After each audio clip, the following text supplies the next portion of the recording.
Hey guys, as you can see, we are on to last topic of Model 7 Advanced Strategy Spot, and today's topic is going to be on relaunching when running out of stock and lost rank.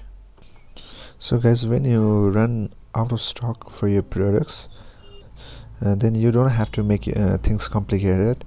Whenever you get your orders back to Amazon warehouses, what you have to do is, the first thing you have to do is to lower your price to bottom, guys, as we did when launching our first product. And you have to lower your price to bottom below your profit point and run a PPC ad for some days, only for some days. And whenever you see momentum on your sales, then you can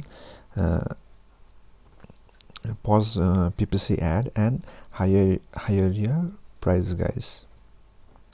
And this way you can relaunch your products when you run out of stock and whenever you lost rank, guys. So it's as simple as that.